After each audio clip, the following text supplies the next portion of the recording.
Coming up next on the Filthy Rich Cleaners podcast.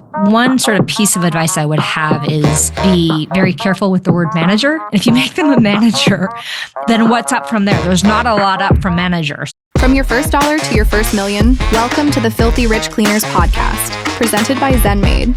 Join your host, Stephanie Pipkin, founder of Serene Clean, as she shares proven tips, tricks, and hard-earned lessons. Whether you're just starting out or ready to scale, get ready to discover how to build your own cleaning empire.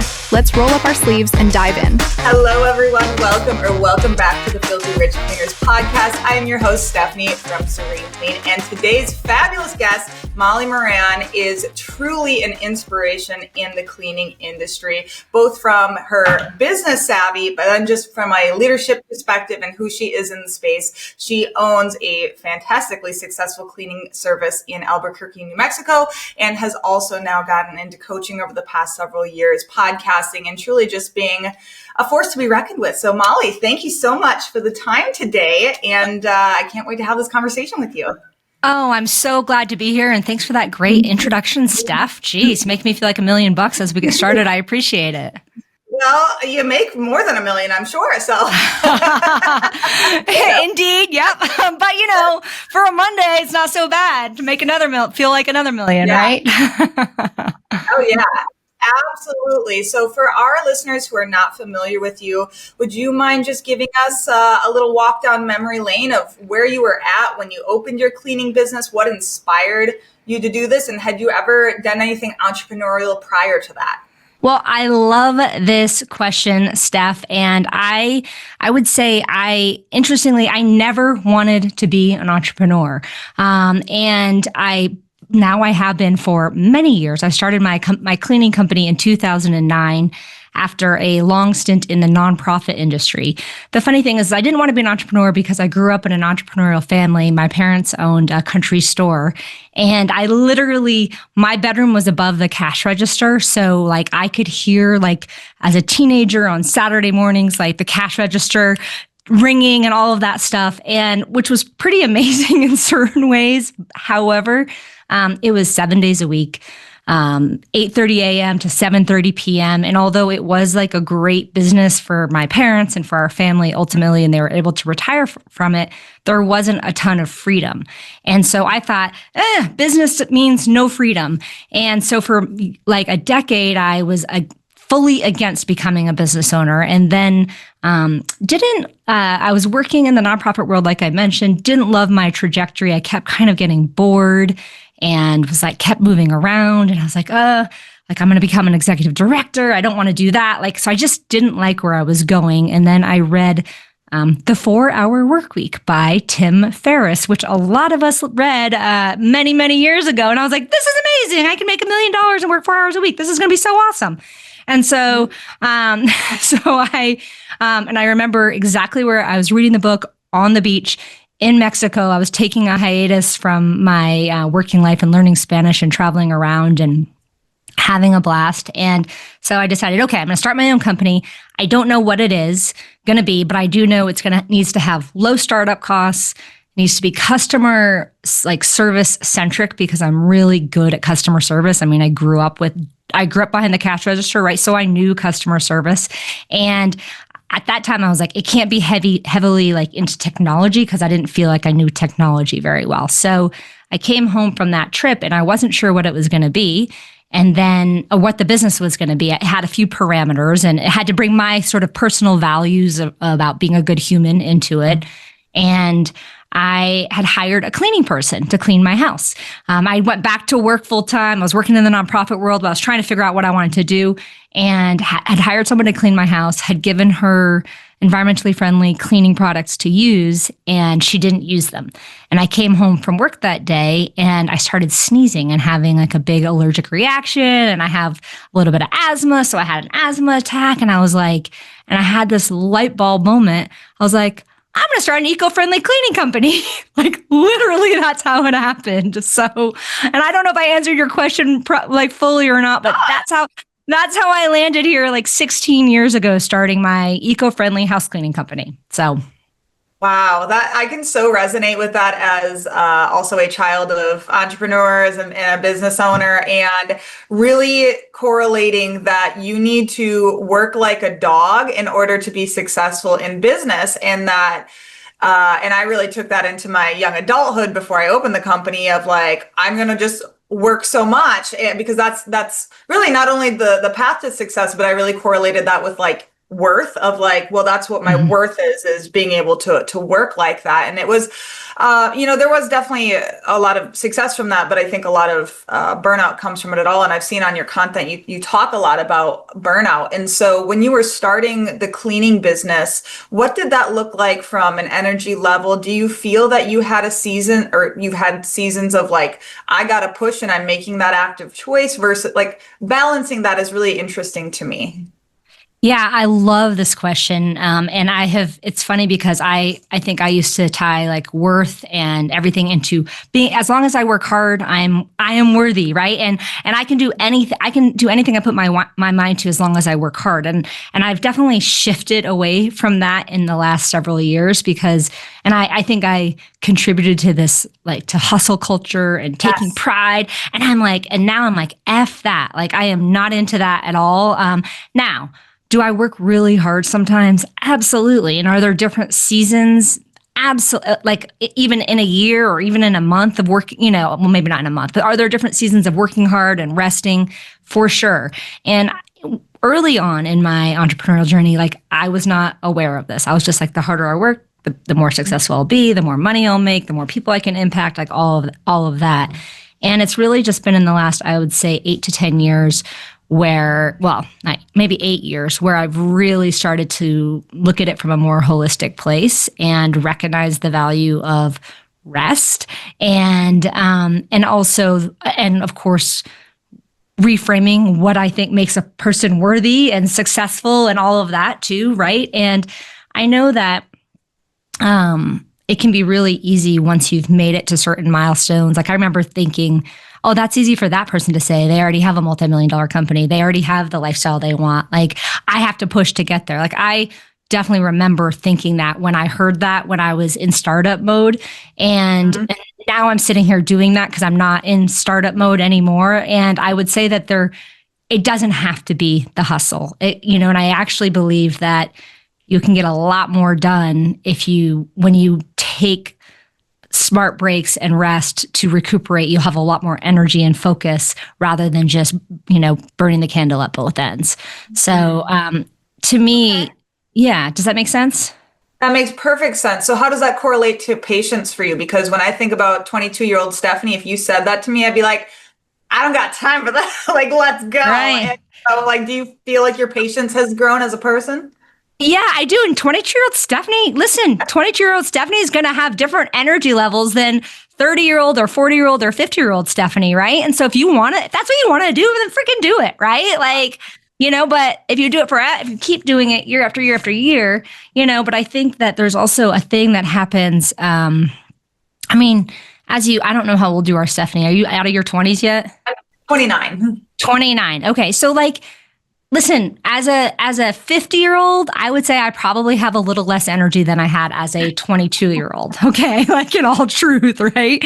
And so then you start to think, well, how do I want to spend my time? Where do I want to put my energy? And I still have a ton of energy. And I believe a lot of that's around mindset and other things too. And, but there are certainly chemical things that happen to women's and men's bodies around hormones and all kinds of things when they're like in their 40s, 50s, whatever, where you have to start to look at those things in order to maintain the same kind of energy levels. So I would say that my patience in the past has been forced on me.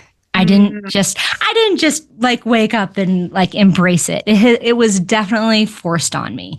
And that's okay. We all learn in different ways, right? But also, yeah, it would be forced on me. And I would also say another thing that happened is that the more successful I've become like in our industry and with my coaching and all of that, the more opportunities have come my way.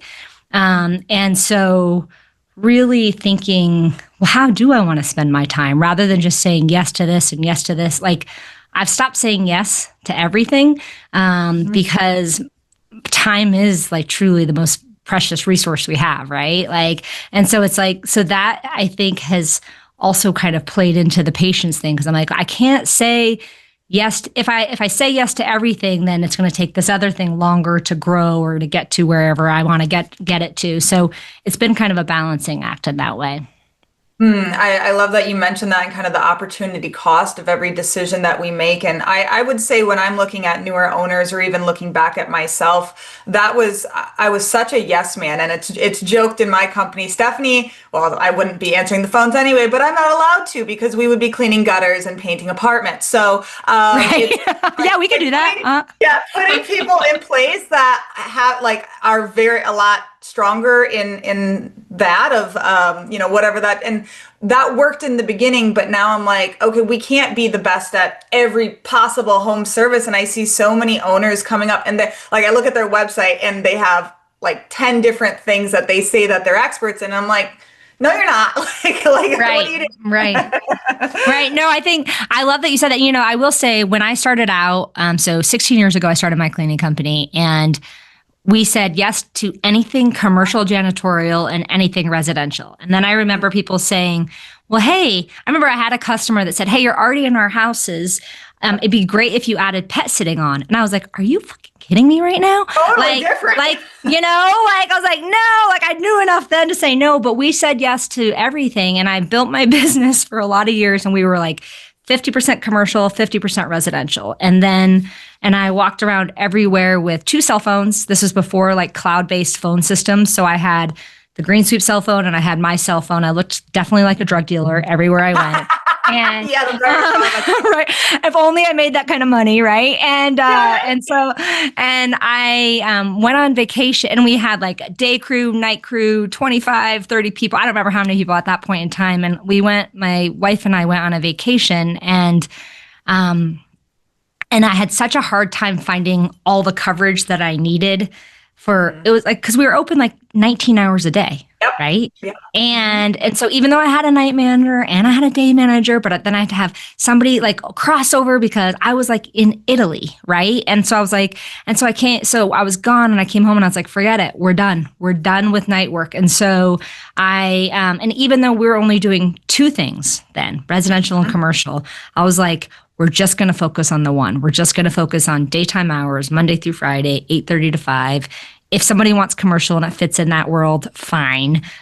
Or fits in that time frame, fine. Yep. But otherwise, this is what we're doing, because quality of life became as important to me. And I was like, and there's plenty of business during the day. Let's just do it during the day, right? Oh, yeah. And there's so much. I'm so happy because our revenue is 50% residential, 50% commercial. And we have gotten so discerning on which commercial, because it's got to be daytime. It's got to be daytime, because we were having the same problem of like either my managers or myself, because you have to be fair to your employee. You got to be there for them if something goes wrong. And I remember starting out, and I was cleaning daycares, at midnight because I was cleaning all day. And it's just, I learned a lot, but I so wish I hadn't, again, said yes to things that I was like, this doesn't make sense from a life balance perspective at all. Right. You're not going to have a life at all if you're going to do the night and the day, for sure, sticking totally. With life.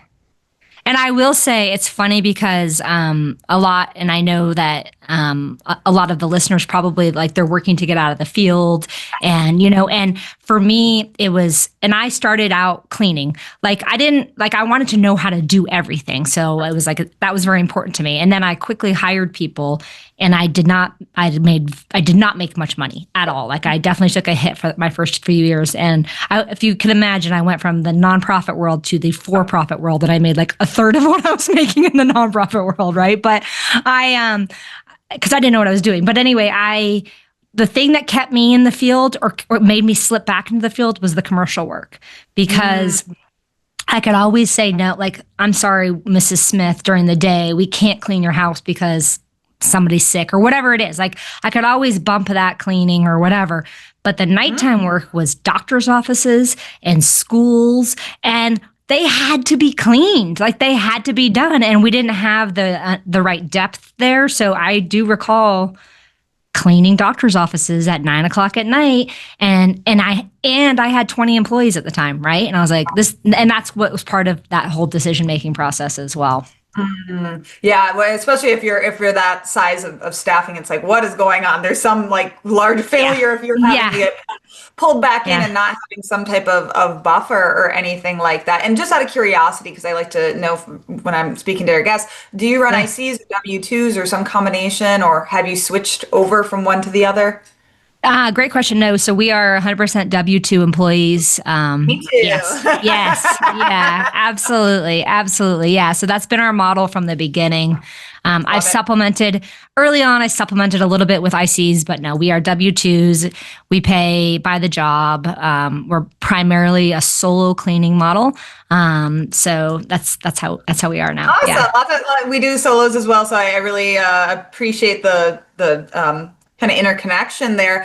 And I feel like that topic ties so well into your focus on, you mentioned in your intake form that, you're in the business of managing people, and you're a people company that happens to do cleaning. And I am so glad that you said that, because that's a whole like world of possibility of conversation. Because truly, once you get to this size, and really every size, it's like, we happen to do cleaning, but that is the biggest, I would say, challenge of the industry is staffing. At least that's been my experience. Has it been that your experience of like just keeping up with staffing? Yes, 100%. That is the biggest challenge. And turning it, I mean, it's physically very hard work, and it's a bunch of remote workers that are not in front of their computer. So you can't connect like this in front of the computer, right? So figuring out how to manage a truly remote team that you might see once a week or whatever, as they're coming in and out for supplies, and staying connected, and quality control, and all of the things, and providing a great job, like all the things are, of course, have definitely been a challenge for me as we've grown, without a doubt. Yes. So as the business has grown from, just you to immediately starting hiring, and I'm assuming, like, had you managed people before in your previous work, or like, were you at a management level? I mean, like a little, like I've never had any formal management training. How about that? Or I had not, when I started my company. I had managed in the nonprofit world. No, I think I like maybe managed some volunteers, but not even that many.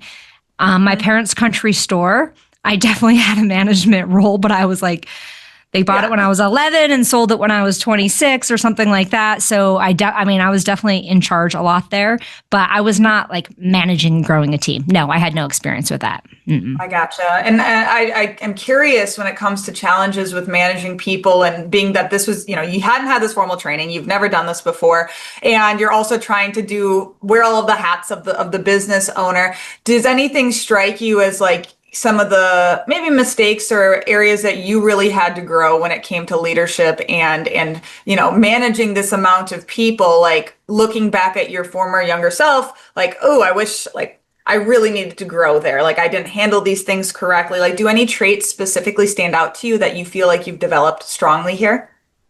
Yeah, I think that's such a good question. So the first thing I'll say is that I'm still developing, because my team is getting bigger and bigger, and I'm like, well, I've never led 20 people, I've never led 25, I've never led 35 people. So it requires a new version of me every time we grow. It's requiring a different or newer version of me. So I'm constantly, I shouldn't say constantly, but I'm very, very regularly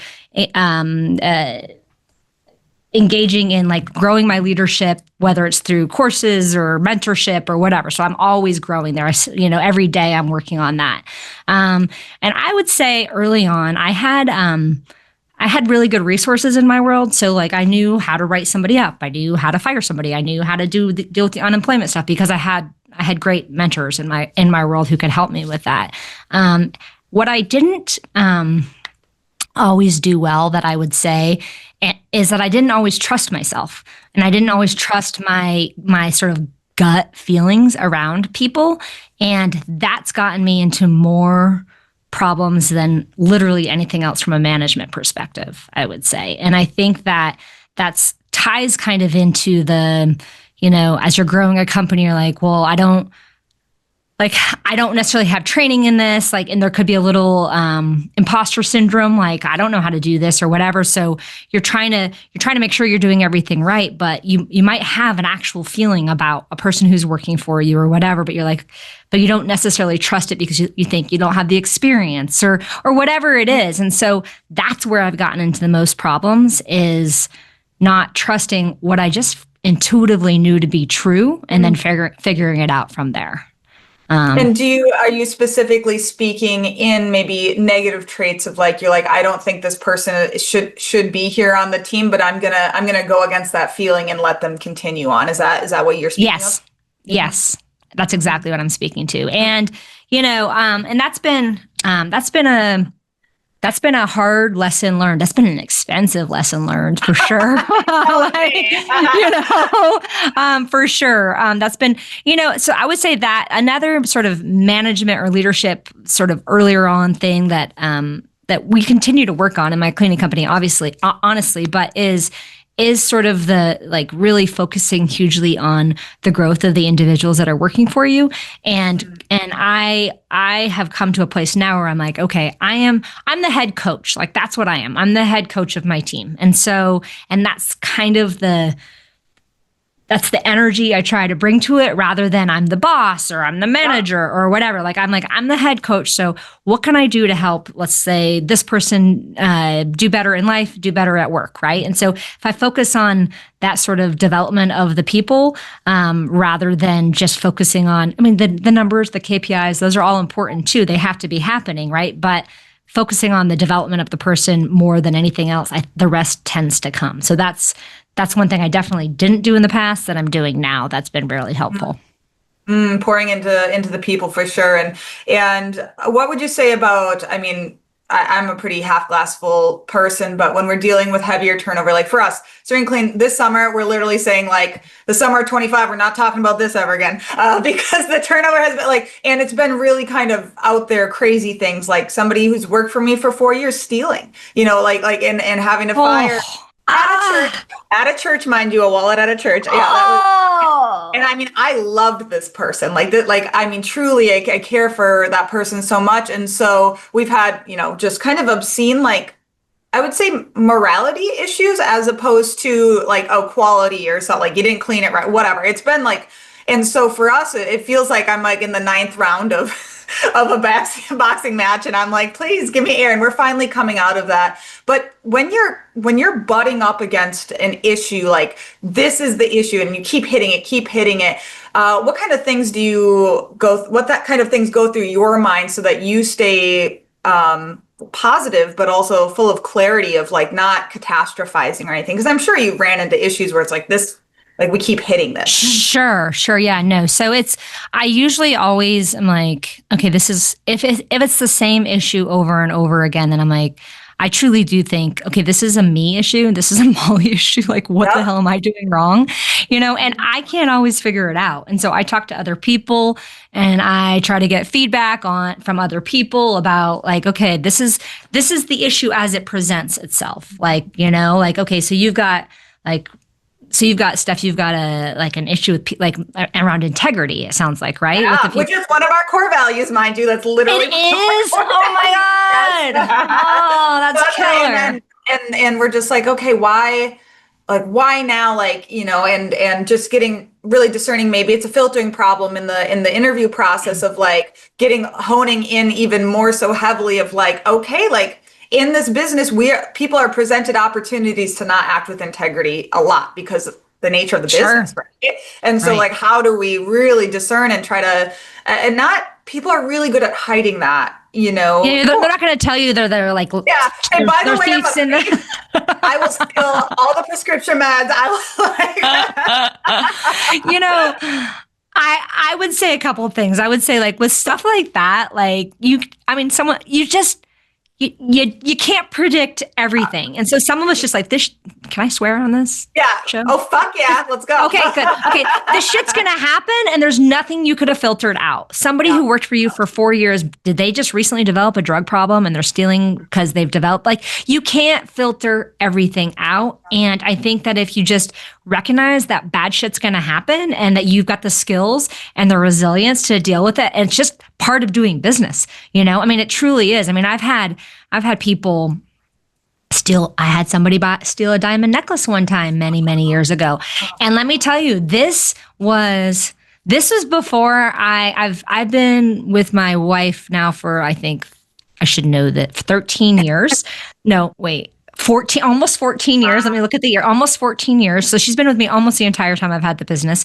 And early on, someone stole a diamond necklace and I had no proof, but I was like, yeah, I think they did, you know? So I was like, so I went and I bought this client a new diamond necklace. And I was like, I haven't even bought my partner anything like this yet. You know what I mean? Like, I went and spent thousands of dollars on something because I had to. And it was just like, this is, and, you know, and with that, in that particular instance, like, we had really messed up with the hiring. That was 12 or 13 years ago. We'd completely messed up, like, with the background checking. That has never happened again, right? But, like, I think she had like a felony or something ridiculous, like, way back then. So that was truly like we screwed up. So it was very, like, you could point it out, but things are just going to happen that are unexpected too, right? And so it's like, if you just know, you have to develop a bit of I think you have to, like, toughen up a little bit, like, you know, and develop a little hard shell to know that it's not necessarily about you.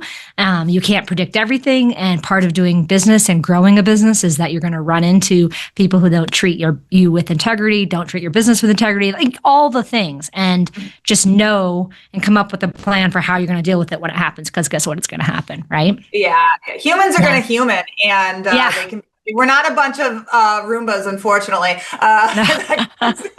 Go clean the houses and don't do it. Right. Totally. I will say, Steph, can I tell you one other thing? I like right now. So we're having an issue, and I don't know exactly what the issue is right now with our field technicians.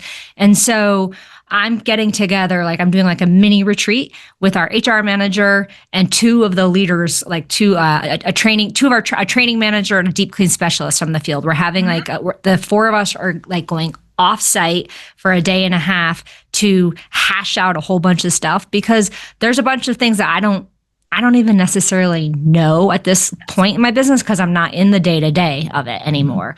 And so, and they're a wealth of information, right? And so I think that if you can lean in and just be vulnerable, like, they know more than I do, and this is my business, right?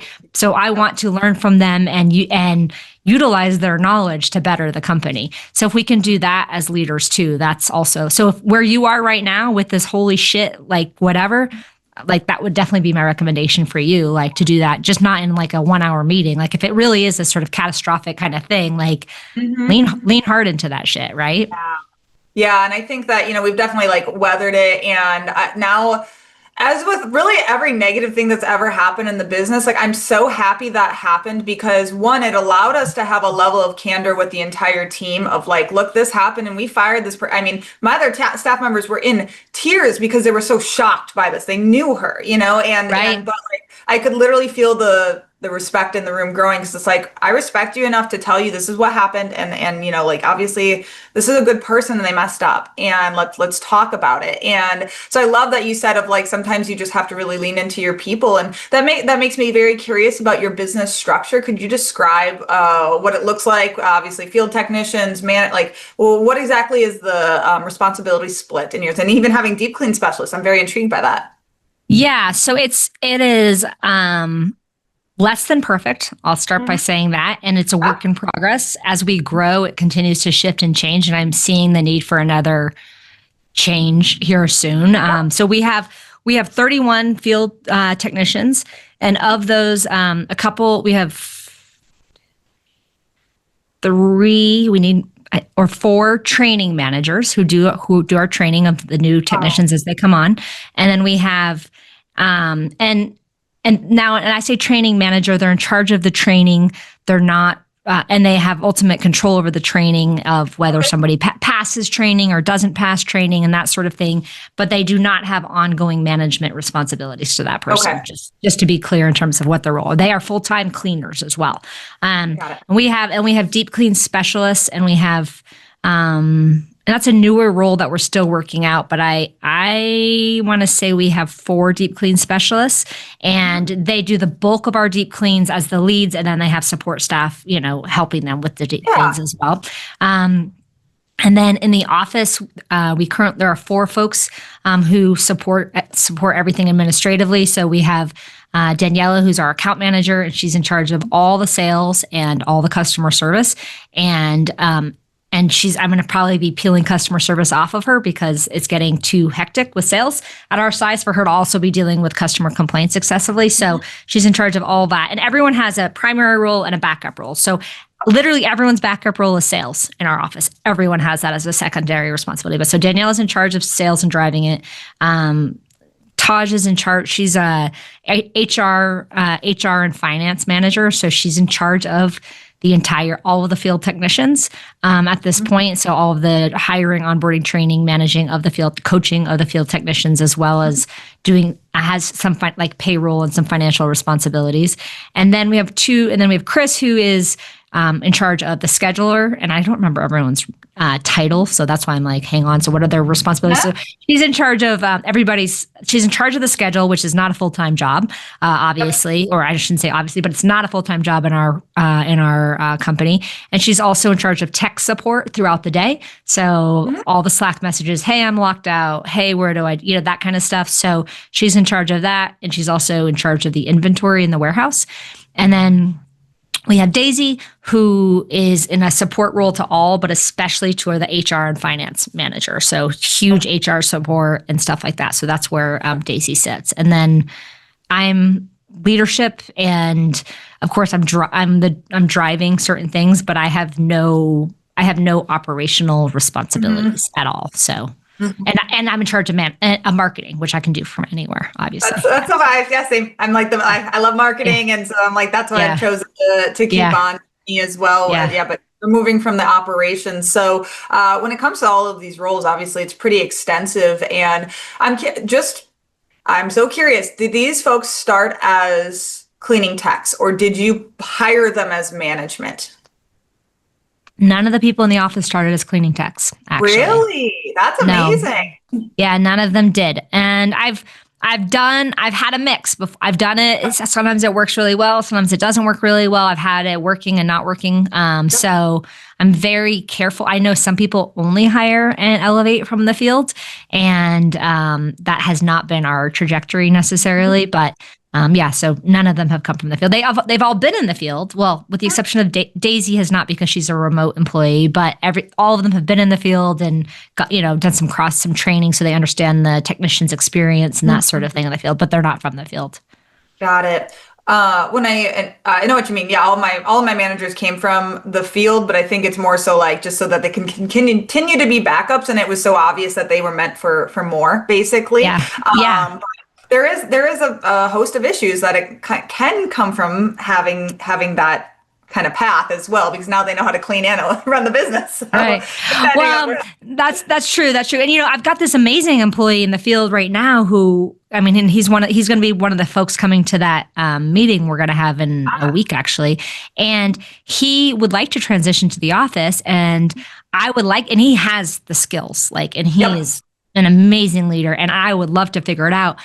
He makes so much money as in the field with his tips and stuff. I can't match his wage in the office right now. So it's he's like, wait, what? I'm like, yeah, dude, I can't that. You are the VIPs in the field. I can't match that. I cannot match that level, especially if you're making $500 a week in tips. Which good technicians are. I'm like, yeah, I can't match that. So anyway, not right this second. Yeah, it's looking at pure overhead, right? As opposed to they're bringing in that.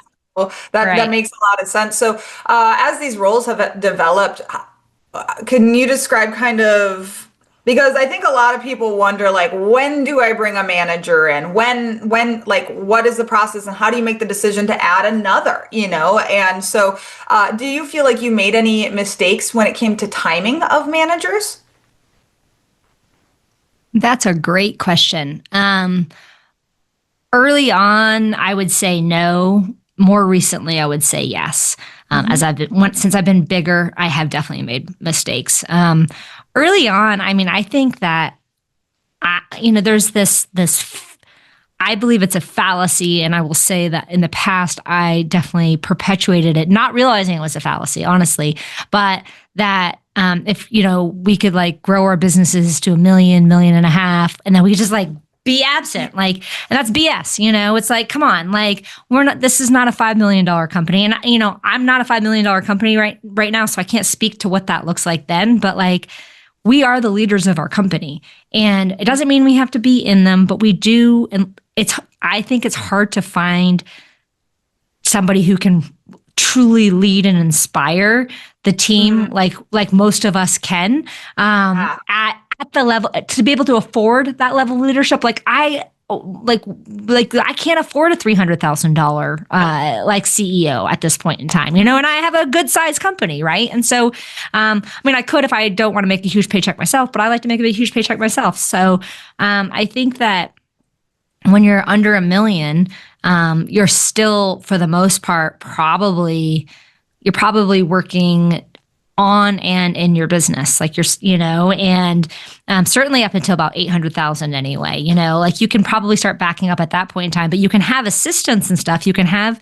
somebody who takes over sales. You can have somebody who takes over the schedule, like, somewhere around 300 to 400,000, like you definitely need support in the office. And then I would say, what you add another 300,000, you probably need another person to support you. So at 600,000 or 700,000, there's probably a couple people working in the office full time, and you might be part time if you want to be part time or not, right? So, but for every 300 to 400, you need a person until you get to the bigger numbers, and then your systems can typically scale a little bit better than that, I would say. But there's no reason to add I've talked to business owners who are like, oh, I'm gonna add a full-time like field supervisor who goes around and checks work. And I'm like, huh? Like, I don't have one of those. Like, do you want to make money? Because I do. Like, rely on your systems, rely on your technology, rely on your CRMs and your quality control stuff to control quality. You don't need to go check every job, or you don't need to check every person every week. So I can't say, like, early on, I don't think I necessarily made a ton of mistakes in terms of hiring managers per se, but I definitely made mistakes in hiring people who weren't the right fit or whatever. One sort of piece of advice I would have is to be very careful with the word manager, because, I mean, a manager is somebody who is, typically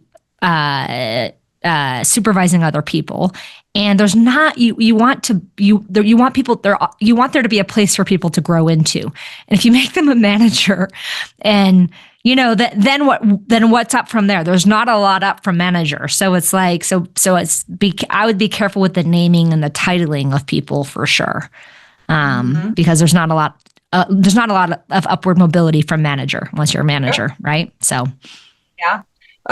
With the folks that have done really successfully with you and have been there a long time, what would you say if you were to say the 3 to 5 traits that it's like, yep, this is why they've stuck with me. This is why they've been successful here. If you could pick a few things to describe these people.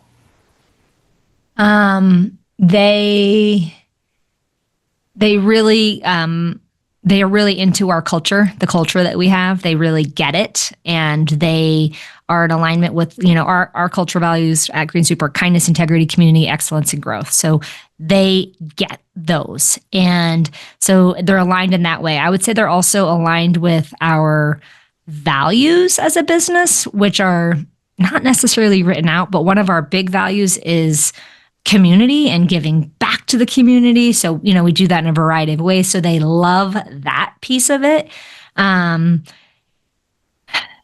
they're accountable. So they're accountable to their results, and so they have integrity in that way. And with the people that have been around for the longest, there's been a path for growth for them, I would say. So having a path for growth. Now, if you're just starting out, like there's not necessarily a huge path for growth. And even in my company at this size with like 35 employees, there's not a huge path, but there is a path. Like our cleaning technicians have a path to growth, even in the cleaning technician role, right? And so a path to growth and a vision to where they're going. So I guess those would be the things I would say. Oh, I love that. And, I always jokingly like to say, like, we're the cult leader in the best way, and they need to drink our Kool-Aid, right? Like, totally. Like, make sure you're acting, with integrity. But it's like, I love that you spoke on kind of being the visionary of that is our role, and we need to inspire, because a lot of people can look at this industry or what we do as not very meaningful work, or how do you get purpose? But it's like, when I look at any of my staff members who've been here a long time, like they walked to our office and they saw like we have this verbiage. I think, God, that looked like a cat just fell out of a tree in front of me. That was weird. We have this that says the best way to lose yourself the best way to find yourself is to lose yourself in the service of others. And when people walk in and they see that, they're like, yes, like, I love that. Ooh, I love that. That's really good. Yeah. So it's just like people who really love to serve others, because you have to, but also, want to be rewarded for their hard work, because actually most of our staff came from the healthcare industry, because they were so downtrodden. They can work their asses off, but they were just getting told constantly, like, you're not good enough. You keep messing up, you know what I mean? Or whatever. It's not very much positive affirmation. So I love to hear that, focusing on, the culture. And has there been any times that you felt like your culture was kind of drifting in a way that you didn't want to, and you had to correct? I would say so. However, I wasn't aware that it was drifting at the time. I found out afterwards that it had drifted, and I was like, holy shit. Like, so there have been a few times in my business where I've really stepped back. I've had managers. I was like, okay, I want to step back. I want to travel, and I launched a coaching. I have a coaching company as well, so I launched that, and I was like, I'm going to focus my energy here. And so I wasn't focusing as much energy on my cleaning company. And unbeknownst to me, there were things happening culturally that really didn't work. And so it was totally unbeknownst. But then I ended up having conflict with the managers and yada, yada, yada. Like, fast forward, then I have these horrible endings I've had a couple of horrible endings with managers. And then I start digging after they leave, and I'm like, we're doing what? Wait, what? And this is happening? Like, hang on a second. And so there's been some drift, I would say, mostly because those folks weren't necessarily acting in integrity, and I wasn't leading properly. So both things.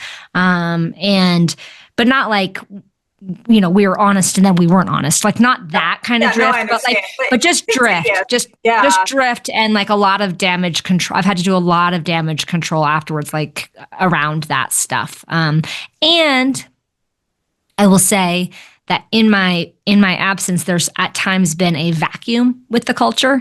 And so then things are going to fill the vacuum. And so it's just like, it is whatever it is. And so I'm really focused on like never letting that happen again. Like, I've learned that. I've learned it like hardcore. And so systematizing culture has been and making it a part of everything we do has been a huge part of what I've worked on for the last like year and a half or so.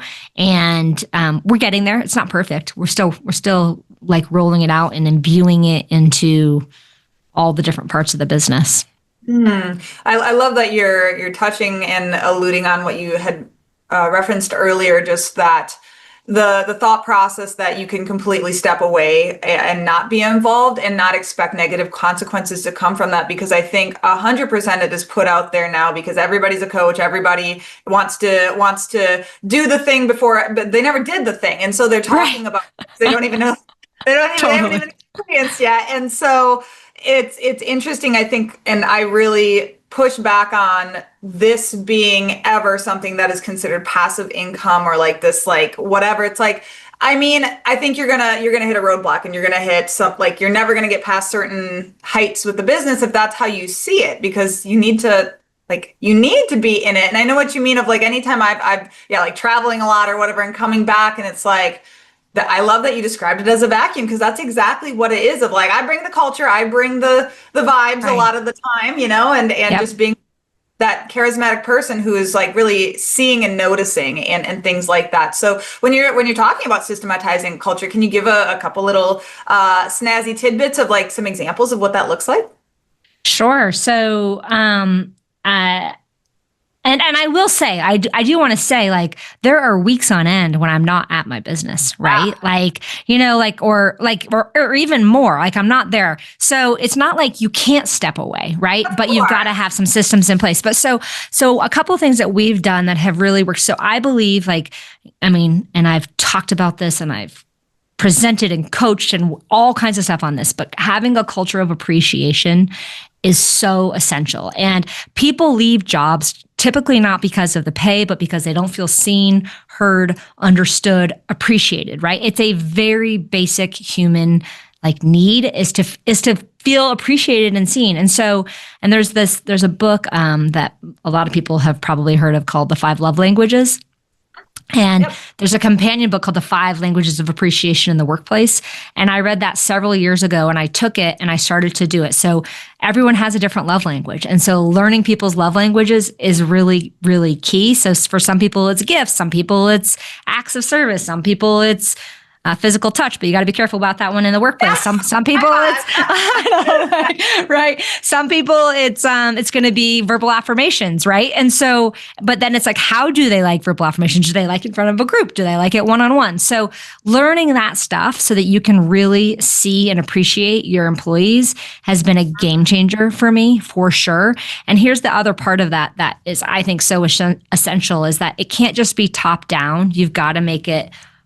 You've got to make the whole culture doing it, right? So peer-to-peer, other managers, whatever. So one thing I've done, and this is like, you asked for a tidbit and I'm talking for 5 minutes, but one thing I've done is we use Slack as our communication, like whatever. And we have a program. Oh my gosh, I just blanked on it. I can look it up though, but we have a program that we use where people can, we encourage them to do shout outs. So we have a whole channel just for shout outs. And we actually we fund them with coins to do shout outs that can then be traded in for actual like gas cards and all kinds of other things. So we invest in this. I can't remember how much. I think it's like $10 per employee per month or something like that. And we expect them to give away all their points by the end of the month. So the shout out channel, I can't keep up with it. Like, it's so awesome. And our shout outs are tied into our core values: kindness, integrity, community, excellence, and growth. So they'll pick one of the core values. They'll be like, oh my God, Steph, I want to shout out Steph today because she demonstrated kindness when we were dealing with old lady, Mrs. Smith, whatever. This happened. Thanks, Steph. Here's 20 points. And so they give each other points all the time. So we've created this culture of appreciation and seeing one another using that tool, using technology, because we've got this remote team. So that's been like one thing that's been really, really good for us. That's helped bake it in. I'm totally going to implement, because we use Slack. We have obviously the Autobot, like, hey, did anybody do anything you want to shout out? Give, whatever. Right. Single week. And it works somewhat, but I love the incentivization aspect of it, of like getting, like, literally tying it to right. Rewarding them for that. So I'm totally going to use that. That's a great one. It's called, I just looked up, it's called Carrot, QARROT, Carrot. And it plugs into Slack. So look it up. It's great. Oh, definitely. Yeah. And we're such a fan of Slack. Even we just set up, side note of like, even responding to cleaners we set up this Slack bot so that if, they use any of these trigger phrases like, oh, I'm locked out or running late or whatever, the autoresponder gets to them and is like, okay, did you do this, so that when we can get to them, like, they've already provided all the information. So like using, like, I love that you said, like, a lot of times there is a gap that could be filled by software where people think they have to fill it with a person, Right. Being discerning on software is tough sometimes. Yes. That's great. So, that's really great. as for, today and what you're up to, I know you have your podcast, I know you have your coaching. What's really like lighting you on fire right now as we kind of wrap up? Oh, wow. I'm really lucky because there's a lot lighting me on fire right now. I just spent some time last week at this mastermind and convention and got so inspired to grow Green Sweep even more. I heard Marcus Sheridan speak, and he wrote They Ask, We Answer, or a book, something like that. Anyway, and I'm so pumped up to continue to just scale up Green Sweep and to really all the ideas and the things I talk about and have done, but really truly to like coach my team and up level my team and empower them, because at the base, like my thing in life, my passion is empowering people. It's empowering people to live their best life. And if it happens to be at Green Sweep as part of it, then fantastic. I want to coach them and make that happen and make Green Sweep an even better company. And then of course, if it happens in my coaching program, which is called Live Bright, if it happens there, then fantastic as well. So I'm really, or on the podcast by listening to other people and that sort of thing. So I'm just really about assisting people to like get like make more money, have more fun, have more freedom in a variety of ways, right? So that's kind of my big focus, and I'm lucky because I get to do it in so many different ways. So that's amazing. Yeah. I can definitely feel that in your energy and just like the focus on joy and having fun in our businesses, because it's like it doesn't have to be this tortuous thing. It can be so fun and like it can be so fun. Yeah, it really can. It really can. Yeah. Well, Molly, thank you so much for joining me today. Where can the people find you if they want to reach out to you and learn more? Yeah. So thanks, Steph. It's been great being here. It's always it's always so fun to get to reflect. So thanks for the time and letting me get to do that. So on the socials, like I'm on Facebook, I'm on Instagram, Molly Moran Live. That's Molly Moran Live. I'm also on my website is mollymoran.com. My podcast is called The Live Bright Show. And in that show, I primarily interview other business owners in the home cleaning industry, and we talk about their journey and what they're learning and what they're doing and how they're living bright. To live bright, I'm just going to do one last little thing, but to live bright, I know we're out of time, is to live a life that's bold, real, intentional, growing, healthy, and thriving. So bright means something. And so I get to dig in and talk to people about what they're doing to live bright and without the burnout. So those are the main. Oh, and my cleaning company, if you want to check that out, is Green Sweep NM, like New Mexico.com. So those are the places. That's awesome. I could definitely, I want to talk about this bright concept with you first. I know. But I'm like, next episode, we'll have to chat again, Molly. I would love to have you. That'd be great. I would love to. I could talk about living bright and all that for forever. It's my jam. So thank you very much, Steph. It's been great being here. We'll definitely link all your fantastic resources down below. And for everybody listening, hit that like, hit that subscribe, give Molly some love down below in the comments. Go check her stuff out, and we'll see you on the next episode of Filthy Rich Cleaners. Bye, guys.